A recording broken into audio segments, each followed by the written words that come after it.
Hello and welcome everyone. Today we'll be discussing the next video in NotebookLM series. In the last video we learned how to make a notebook. We made this notebook. Today we'll be seeing how to go through this studio part. So in this there are a lot of options, as you can see. Where you see a pencil, those are the ones which can be edited and reformatted. So we'll go through the simple ones first. The mind map. This is one of the most important features over here. It helps you in understanding the concepts, in remembering the concepts, so that you can make these maps inside your mind. So let's see, this is the mind map for surviving sepsis campaign. As you can see, it gives you a flow kind of a thing. Here the topics are divided into various aspects, and where you see these arrows, it means that it will open up into more boxes. So as you can see here, it is opening into two boxes, in initial resuscitation, into all these aspects. So where you see the boxes have ended, it means it will go into this topic. Once you click it, it will tell you the immediate management of the medical emergency. If you keep clicking on this, you will get more markers. So if you want to know about lactate measurement for suspected sepsis, you can go over here. So next it will scan the resources and it will give you the findings of what you need to know about this. So this is a way of learning. So you can make a mental map of the flow of the things that are happening. And it is pretty important and good for your learning purposes. And remembering, especially if you are going for exams, you can remember it like this. Mind maps are very important. So the next are the quizzes. They are also very important and very easy because they will help you in learning. They give you a lot of MCQs. So here you will see MCQs. Here they have made 10 MCQs. So it will also give you hint. You can choose anything which you want. So once you choose the right answer, it will give you the next answer. So this is it. That is how you can learn the various concepts through giving quizzes. So another very good factor. The other thing is flashcards. They are again very vital, and you can also edit them. So you can make it the difficulty level hard, medium, and how much concept you want, and you can customize it also. So here we have already made one. So you can see the flashcards for sepsis. So if you see, it just directly asks you, there are 79 cards over here. You can download them.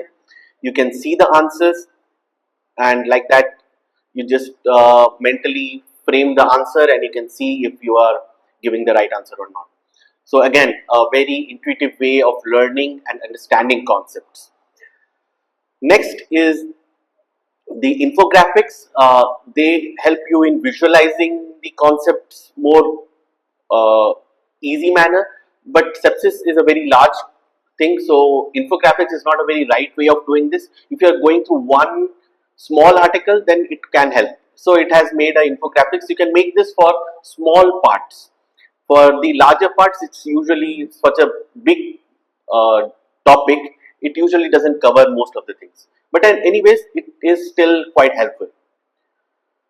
The other things that you can make are the audio overview and the video overview. As you can see, the video, if you go to the video overview, it gives you a lot of options how you can make the images that are coming. You can make it a long explainer, which is usually around 6 to 8 minutes video, or a brief, which is usually around a 2 to 3 minutes video. Here you can outline exactly what you want it to focus on, so it will focus on that thing only. Say for example, you want to focus only on antibiotic timing, then it will give you an entire detailed description about that only. So the focus of the AI host can be fixed. So in this we had done a video regarding, you can play it here and you can see how it goes. So it will tell you. Today we're breaking down the international guidelines for one of medicine's greatest challenges, sepsis. Clinicians fight back against this medical emergency. The first step is absolutely crucial, finding it early. Hospitals actually have programs to catch sepsis fast. Clinicians use different screening tools, but here's a keynote. Q-SOFA is not recommended as a standalone tool.